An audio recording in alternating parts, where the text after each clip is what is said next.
ಪಿತೃಪಕ್ಷದಲ್ಲಿ ಅಪ್ಪಿತಪ್ಪಿಯೂ ಈ ತಪ್ಪುಗಳನ್ನು ಮಾಡಬೇಡಿ, ಪಿತೃದೋಷ ಬರುತ್ತದೆ. ಪಿತೃಪಕ್ಷವನ್ನು ಪಿತೃಪಕ್ಷ ಅಥವಾ ಶ್ರಾದ್ದ ಪಕ್ಷವೆಂದು ಕರೆಯುತ್ತಾರೆ. 15 ದಿನಗಳ ಈ ಅವಧಿಯು ನಮ್ಮ ಪಿತೃಗಳಿಗೆ ಗೌರವವನ್ನು ಸಲ್ಲಿಸುವ ಮತ್ತು ಅವರನ್ನು ಪೂಜಿಸುವ ಅವಧಿಯಾಗಿದೆ. ಪಿತೃಪಕ್ಷವು ಭಾದ್ರಪದ ಪೂರ್ಣಿಮಾದಿಂದ ಆರಂಭವಾಗಿ ಭಾದ್ರಪದ ಅಮಾವಾಸ್ಯೆಯ ದಿನದಂದು ಮುಕ್ತಾಯಗೊಳ್ಳುತ್ತದೆ. ಈ ದಿನವು ಹಿಂದೂ ಕ್ಯಾಲೆಂಡರ್ನಲ್ಲಿ ಅತ್ಯಂತ ಮಂಗಳಕರವಾದ ಅವಧಿಯಾಗಿದೆ. ಪಿತೃಪಕ್ಷವು ಪಿತೃಗಳಿಗೆ ತರ್ಪಣವನ್ನು ಅರ್ಪಿಸಿ ಗೌರವವನ್ನು ಸಲ್ಲಿಸುವ 15 ದಿನಗಳ ಅವಧಿಯಾಗಿದ್ದು, ಈ ಸಮಯದಲ್ಲಿ ಪಿತೃಗಳು ತಮ್ಮ ಕುಟುಂಬವನ್ನು ಭೇಟಿಯಾಗಲು ಯಾವುದೋ ಒಂದು ರೂಪದಲ್ಲಿ ಕಾಣಿಸಿಕೊಳ್ಳುತ್ತಾರೆ ಎನ್ನುವ ನಂಬಿಕೆ ಇದೆ. ಇನ್ನು ಈ ಪಿತೃಪಕ್ಷದಲ್ಲಿ ಯಾವ ತಪ್ಪುಗಳನ್ನು ಮಾಡಬಾರದು, ಮಾಡಿದರೆ ಯಾವ ದೋಷ ಉಂಟಾಗುತ್ತದೆ ಎಂಬುದನ್ನು ನಾವಿಂದು ತಿಳಿದುಕೊಳ್ಳೋಣ. ಪೂರ್ವಜರ ಭಾವಚಿತ್ರ ದೇವರ ಫೋಟೋ ಜೊತೆ ಇಡುವುದು. ಹಲವರು ಮನೆಯಲ್ಲಿ ಪೂರ್ವಜರ ಫೋಟೋವನ್ನು ದೇವರ ಫೋಟೋಗಳ ಜೊತೆ ಹಾಗೂ ದೇವರ ಕೋಣೆಯಲ್ಲಿ ಇಡುವುದನ್ನು ನಾವು ನೋಡಿರುತ್ತೇವೆ. ಆದರೆ ಈ ರೀತಿ ಮಾಡಬಾರದು.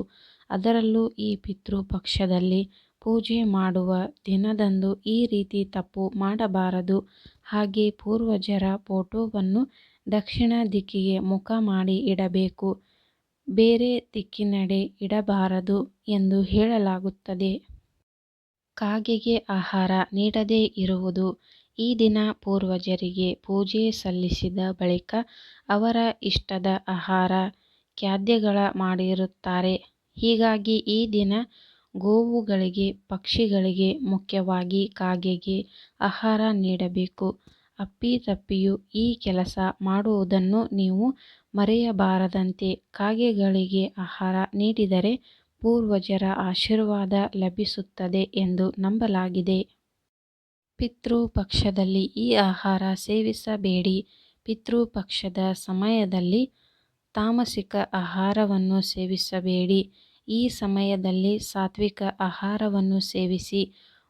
ಮೂಂಗ್ಫಲಿ ದಾಲ್ ಅನ್ನು ತಿನ್ನಿರಿ, ಏಕೆಂದರೆ ಇದನ್ನು ಶುದ್ಧವೆಂದು ಪರಿಗಣಿಸಲಾಗುತ್ತದೆ. ಈ ಸಮಯದಲ್ಲಿ ಮಸೂರ್ ದಾಲ್ ತಿನ್ನಬಾರದು.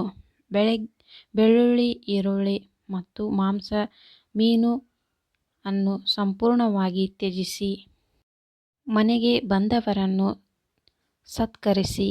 ಈ ಸಮಯದಲ್ಲಿ ಯಾವುದೇ ಭಿಕ್ಷುಕ ಅಥವಾ ಯಾವುದೇ ಪ್ರಾಣಿಯು ನಿಮ್ಮ ಮನೆಯ ಮುಂದೆ ಬಂದರೆ ಅವುಗಳನ್ನು ಖಾಲಿ ಕೈಯಲ್ಲಿ ಕಳುಹಿಸಬಾರದು. ಅಲ್ಲದೆ ಯಾರಾದರೂ ನಿಮ್ಮ ಬಳಿ ಸಹಾಯ ಕೇಳಿದರೆ ಸಾಧ್ಯವಾದಷ್ಟು ಸಹಾಯ ಮಾಡಿ. ಈ ದಿನಗಳಲ್ಲಿ ಪೂರ್ವಿಕರು ನಿಮ್ಮ ಮನೆಗೆ ಯಾವುದೇ ರೂಪದಲ್ಲಿ ಬರಬಹುದು ಎನ್ನುವ ನಂಬಿಕೆ ಇದೆ. ಈ ಸಮಯದಲ್ಲಿ ಮನೆ ಬಾಗಿಲಿಗೆ ಬಂದ ಜೀವರಾಶಿಗಳನ್ನು ಸಂತೃಪ್ತಿಗೊಳಿಸಿ. ಇದರಿಂದ ಪೂರ್ವಜರ ಕೃಪೆ ನಿಮ್ಮ ಮೇಲಿರುತ್ತದೆ. ಈ ತಪ್ಪುಗಳನ್ನು ಮಾಡಬೇಡಿ. ಪೋಷಕರಲ್ಲಿ ಯಾವುದಾದರೂ ಒಬ್ಬರು ಜೀವಂತವಾಗಿದ್ದರೆ ಅವರಿಗೆ ಸಾಧ್ಯವಾದಷ್ಟು ಗೌರವವನ್ನು ನೀಡಿ, ಅವರ ಸಂತೋಷವನ್ನು ನೋಡಿಕೊಳ್ಳಿ. ಏಕೆಂದರೆ ಈ ಸಮಯದಲ್ಲಿ ಪರಲೋಕಕ್ಕೆ ಹೋದ ತಂದೆ ತಾಯಿಗಳು ಭೂಮಿಗೆ ಬಂದು ಬದುಕಿರುವ ತಾಯಿ ಅಥವಾ ತಂದೆಯ ಬಗ್ಗೆ ನೀವು ಎಷ್ಟು ಕಾಳಜಿ ವಹಿಸುತ್ತೀರಿ ಎಂದು ನೋಡುತ್ತಾರೆ. ಸಂಗಾತಿಯು ನರಳಿದರೆ ಅವರ ಮನಸ್ಸು ನರಳುತ್ತದೆ. ಅವರು ಆಹಾರ ಮತ್ತು ನೀರು ಸಿಗದೆ ಶಪಿಸುತ್ತಾರೆ ಮತ್ತು ಹಿಂತಿರುಗುತ್ತಾರೆ.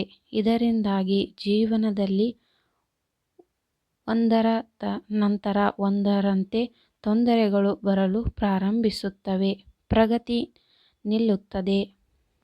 ಮನೆಯ ದ್ವಾರದಲ್ಲಿ ದೀಪ ಹಚ್ಚಿ. ಪಿತೃಪಕ್ಷದ ಸಮಯದಲ್ಲಿ ನೀವು ಪೂರ್ವಜರ ಸಲುವಾಗಿ ಪ್ರತಿದಿನ ನಿಮ್ಮ ಮನೆಯ ದ್ವಾರದಲ್ಲಿ ದೀಪವನ್ನು ಹಚ್ಚಬೇಕು. ಪಿತೃಪಕ್ಷದ ಸಮಯದಲ್ಲಿ ಮನೆಯಲ್ಲಿ ಅಪಶೃತಿ ಮತ್ತು ಅಶಾಂತಿಯ ವಾತಾವರಣವನ್ನು ಸೃಷ್ಟಿಸಲು ಬಿಡಬೇಡಿ, ಏಕೆಂದರೆ ಪೂರ್ವಜರ ಶಾಪ ಅವರ ಸಂತೋಷವನ್ನು ಕಸಿದುಕೊಳ್ಳುತ್ತದೆ. ದೂರ ಪ್ರಯಾಣ ಮಾಡಬೇಡಿ, ಪಿತೃಪಕ್ಷದ ಸಮಯದಲ್ಲಿ ದೂರ ಪ್ರಯಾಣ ಮಾಡಬಾರದು. ಪೂರ್ವಜರು ಯಾವ ಸ್ಥಳದಲ್ಲಿ ಪೂರ್ವಜರಿಗೆ ತರ್ಪಣವನ್ನು ಮತ್ತು ಪಿಂಡದಾನ ನೀಡಲು ಪ್ರಾರಂಭಿಸಿದ್ದೀರೋ ಅದೇ ಸ್ಥಳದಲ್ಲಿ ಸಂಪೂರ್ಣ ಉಳಿದುಕೊಂಡು ಪೂರ್ವಜರಿಗೆ ತರ್ಪಣ ನೀಡಬೇಕು. ನೀವು ಪ್ರಯಾಣ ಮಾಡಿದರೆ ಪೂರ್ವಜರು ಸಹ ದಾರಿ ತಪ್ಪಬೇಕಾಗುತ್ತದೆ ಮತ್ತು ಇದರಿಂದ ಅವರು ಬಳಲುತ್ತಾರೆ ಎಂದು ಹೇಳಲಾಗುತ್ತದೆ. ಈ ಮಾಹಿತಿ ನಿಮಗೆ ಇಷ್ಟವಾದಲ್ಲಿ ಒಂದು ಲೈಕ್ ಮಾಡಿ ಹಾಗೂ ಸಬ್ಸ್ಕ್ರೈಬ್ ಮಾಡಿಕೊಳ್ಳಿ. ಇಂತಹ ಯೂಸ್ಫುಲ್ ವಿಡಿಯೋದೊಂದಿಗೆ ಮತ್ತೆ ಸಿಗೋಣ. ಈ ವಿಡಿಯೋ ಕೊನೆತನಕ ನೋಡಿದ್ದಕ್ಕೆ ನಿಮಗೆಲ್ಲರಿಗೂ ಧನ್ಯವಾದಗಳು.